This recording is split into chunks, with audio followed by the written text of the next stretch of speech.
내년 1월 1일부터는 사업주는 법에 따라서 최저임금 이상을 근로자들에게 지급해야 합니다. 1988년 처음 시행됐던 최저임금제. 근로자를 보호하기 위해 정부가 임금의 한선을 설정해주는 제도입니다.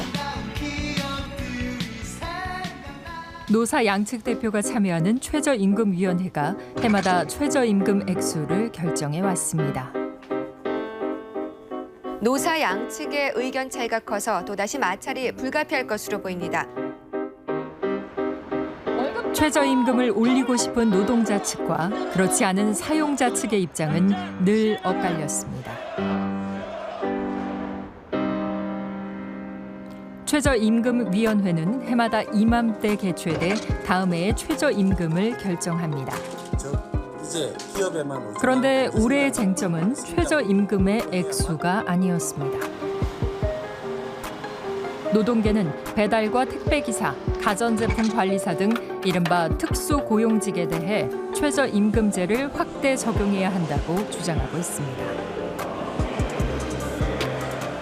최저임금 제도 사각지대에 있는 플랫폼 및 프리랜서, 특보 노동자들에게도 최저임금이 국가의 보편적인 사회 안전망으로 자리 잡아야 할 것입니다. 반대로 경영계에서는 현재 모든 업종에 일괄 적용되는 최저임금을 업종별로 구분해서 소상공인들의 인건비 부담을 줄여야 한다는 입장입니다. 지불 능력이 취약한 기업들이 낮은 최저임금을 지급하고 지불 여력이 충분한 기업들이 상대적으로 높은 최저임금을 지급토록 하는 것은 같은 것은 같게, 다른 것은 다르게 취급하는 것이므로 차별이 아니며 형평성 원칙에 부합한다는 것입니다.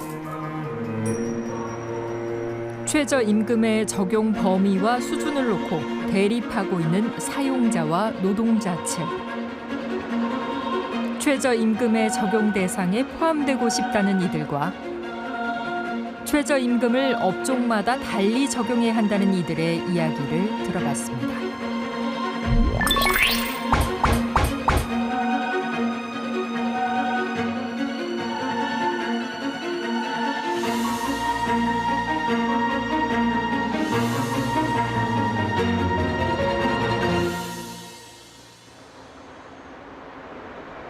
소규모 회사와 공장들이 모여 있는 수도권의 한 마을.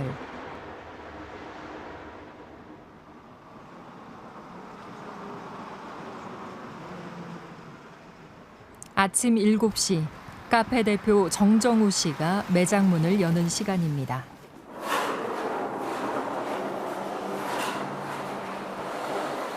지금 7시 막 지났는데 항상 네. 이른 시간부터 준비했어요. 저희 오픈이 아침 8시라, 네, 아침 8시라 아침 7시에서 7시 반 사이에는 와서 이제 같이 아침부터 이렇게 환기시키고 정리하고 오픈 준비를 하고 있습니다.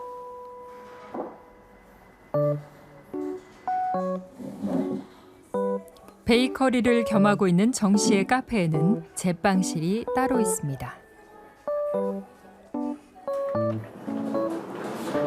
안녕하십니까.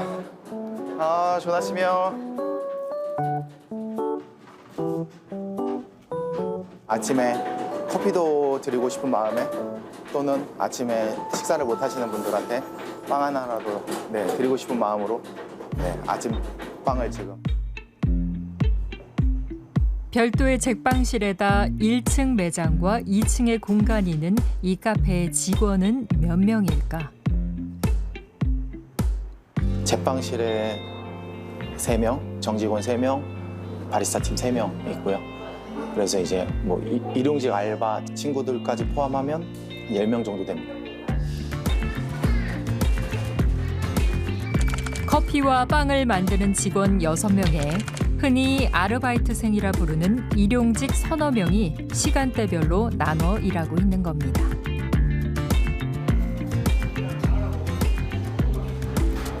점심 무렵이 되자 식사 후 커피 한 잔을 찾는 근처 직장인들이 몰려듭니다. 1분 1초가 그분들은 아깝거든요. 점심시간에 오시는 분들은 그래서 최대한 예민하게 조금 빨리 최대한 빠르게 그 대신 질 안 떨어지게 항상 맛있는 커피나 맛있는 뭐 서비스를 위주해서 하려면 일손이 조금 부족해요. 업주에게는 휴일이 없다는 것도 정호 씨와 같은 자영업자들의 큰 고충입니다. 저는 항상 아침 카페를 오픈을 하고요. 직원들은 주 2회, 월 8회 정도는 무조건 챙겨주려고 노력을 하고, 뭐 무조건 쉽니다. 월 8회 이상은 쉬게끔 직원들한테 해주고 있습니다. 직원을 늘리면 업주는 휴일을 가질 수 있고 바쁜 시간 일손이 늘어나지만 문제는 인건비 부담도 늘어난다는 것입니다. 주 15시간 이상을 일하면 하루치 임금을 주휴수당으로 지급해야 하는데 최저임금에 맞춘 주휴수당을 줄이기 위해 아르바이트생의 근무 시간을 주 15시간 미만으로 하는 이른바 쪼개기 근무를 하고 있습니다. 주휴수당을 필요 없이 주세요. 그럼 저 일 더 하고 싶습니다. 하는 친구들도 있어요. 12시간, 13시간을 하는데 그런 친구들은 일을 더 하고 싶은데 제가 안 된다. 이거는 위법 때문에 이거는 좀 지켜줬으면 좋겠다라고 해서 단칼에 거절하고 경영계는 정호 씨의 베이커리 카페와 같은 음식점과 편의점, 택시 업종에 최저임금 기준을 다르게 적용해 줄 것을 요구했습니다. 금별 구분 적용이 있어서 그 기준이 된다고 하면은 미만율이 높은 업종이죠. 즉 최저임금을 다 주지 못하는 업종인데 미만율이 제일 높은 업종은 농림어업 그리고 편의점업, 음식 도소매업 뭐 이런 부분이 상당히 높거든요. 그렇기 때문에 업종별 구분을 통해서 시장의 어떤 수용성, 그 해당 업종에서의 수용성을 높이고 또 그쪽에서 일할 수 있는 근로자들을 더 불러들여서 일을 할 수 있도록 해주는 효과가 있다고 저희들은 생각하고 있습니다. 일용직 아르바이트생의 최저임금을 상대적으로 낮게 설정하면 고용이 늘어날 수 있다는 겁니다. 현재 최저임금 수준에서는 굳이 취약 근로자들을 고용할 이유가 없습니다.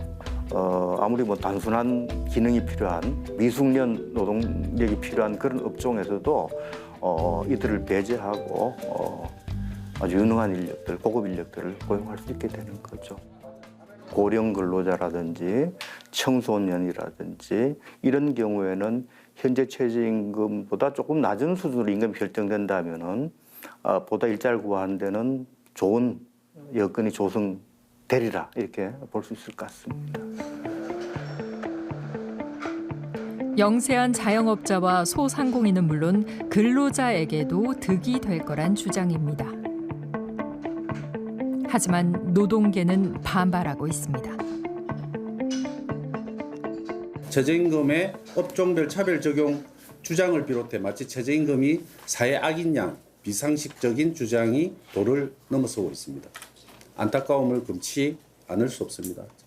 최저임금을 더 이상 차별의 수단으로 악용하지 마시기 바랍니다. 흔히 말하지 않는 진실이 있습니다.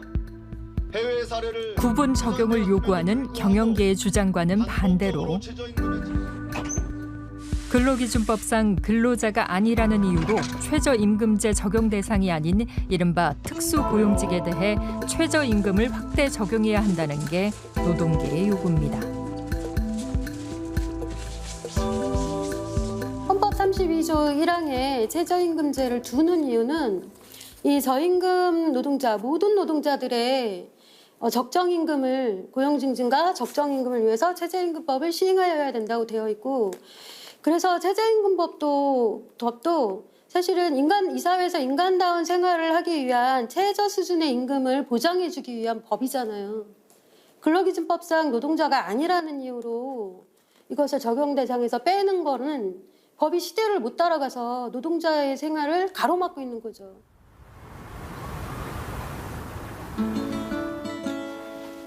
정수기 방문관리사 박옥란 씨가 사무실에서 짐을 챙겨 일을 나섭니다. 지금 뭘 챙겨 나오신 거예요? 오늘 제가 하루에 점검해야 될 점검 대상 중에서 정수기 교체 필터가 교환 주기에 따라서 달라서 그 필요한 필터를 오늘 챙겨가지고 나왔습니다. 매일 항상 이렇게. 그렇죠. 일반적인 직장인들 출근하듯이 아침 8시나 9시쯤 출근해서 5시 정도 그때쯤 마칩니다. 여느 직장인처럼 매일 출근하는 일과지만 박옥란 씨는 근로기준법상 근로자가 아닙니다. 저희가 방문하는 고객사에서는 직원으로들 많이들 알고 계셔요. 직원 아니셨어요? 뭐 4대 보험도 적용되고 하시는 거 아니에요? 다 그렇게 말씀하시는데 저희는 아니거든요. 회사의 근무복을 입고 있지만 회사가 정한 일정한 급여가 아니라 점검하는 기기마다 수수료를 받습니다. 얼음정수기 대용량 같은 경우에는 한 대 점검하는데 9,600원, 공기청정기 6,100원, 뭐 정수기 6,300원, 비대 5,600원 그런 식으로 해서 그거를 이제 그 금액의 제품에 따라서 점검한 개수 하면 그게 제 급여가 되는 거예요.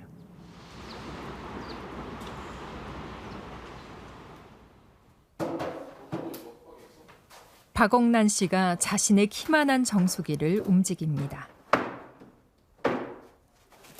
이 무거운 기계를 들어내셔야 돼요. 이 탱크 안에 점검입니다. 지금 여기 이렇게 너무 꽉 차 있어서 여기가 공간이 적어서 열 수가 없어요. 엄청 무거울 것 같은데. 무거워요. 들어보시겠어요? 네. 당겨야 되거든요. 이 공간이 너무 적어서 손이 안 들어가죠? 움직이는지. 저희는 이제 좀 요령이 있어서 조심하셔야 돼요. 제가 할게요.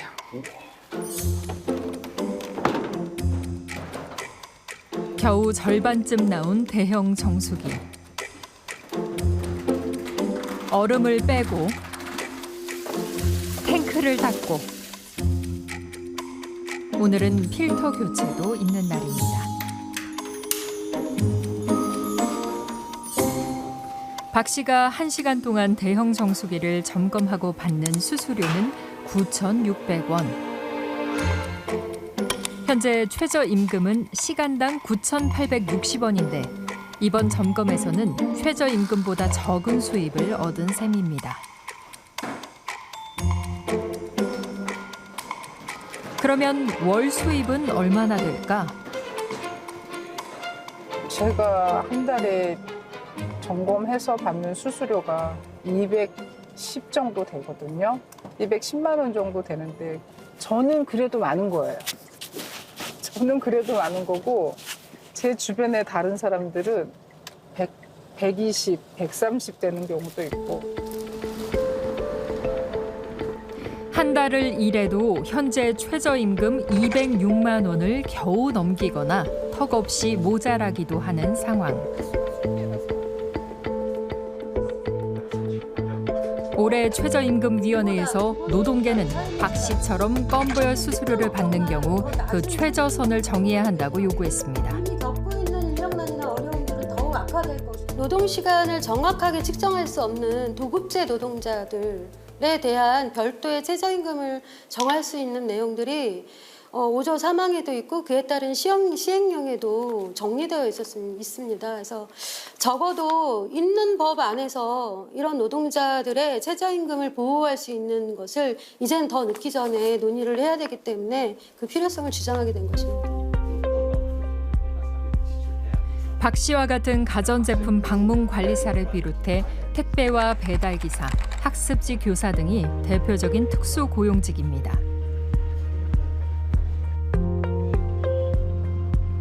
고용 형태는 물론 보수 체계도 다양하다 보니 최저임금을 정하는 것조차 쉽지 않은 상황입니다. 플랫폼 노동을 통해서 많이 확산되고 있는 그런 성격의 노동인데 그럼 그분들의 경우에는 노동의 대가를 계산하는 방식이 좀 복잡해서 건당 수수료 방식, 성과급 방식 이래서 과연 기본급이 얼마인지 기본급은 이제 낮게 책정하고 이렇게 결정되기 때문에 광범위한 200만에서부터 600만 이상까지 잡고 있는 특수고용 종사자의 경우에는 최저임금 적용이 잘 안 된다. 특수고용직에 대한 최저임금 확대 적용 여부는 올해 최저임금위원회 회의에서도 쟁점이 됐습니다. 그러나 최저임금위원회는 특수고용직을 내년도 최저임금 적용 대상에서 제외하기로 결정했습니다.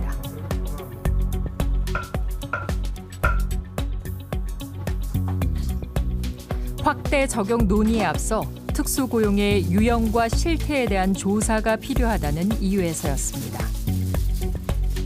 사람이 일하는 데 있어서 차등을 두는 건 맞지 않다고 생각을 해요. 골고루 다 같이 평등하게 최저 시급을 적용받아야 된다고 생각을 해요. 박옥란 씨의 바람은 올해 이루어지지 않았습니다.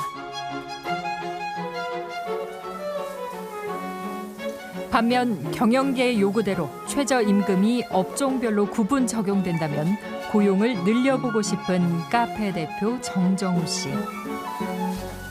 임금은 똑같이 줘야 되고 하기 때문에 제 입장, 사장 입장에서는 어쩔 수 없이 20대나 30대를 쓸 수밖에 없는 환경이고 차등을 주신다고 하시면 10대도 분명히 기회가 있을 거고 60대 이상의 노인분들도 기회가 만들 수 있지 않을까 생각이 듭니다.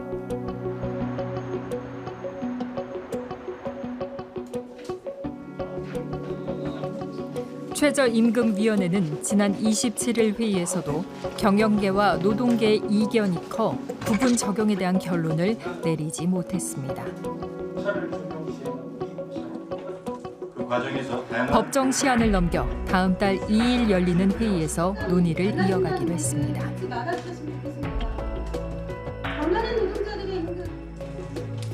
$10,000원을 넘길지가 관건인 내년 최저시급에 대한 논의는 아직 시작도 못한 상황.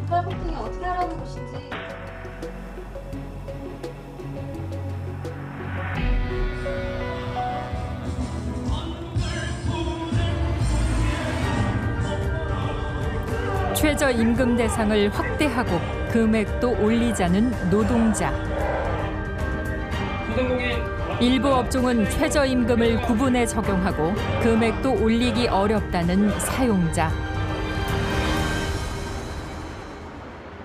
생존에 필요하다는 같은 목적, 정반대의 해법을 놓고 어느 해보다 치열한 논쟁이 이어지고 있습니다.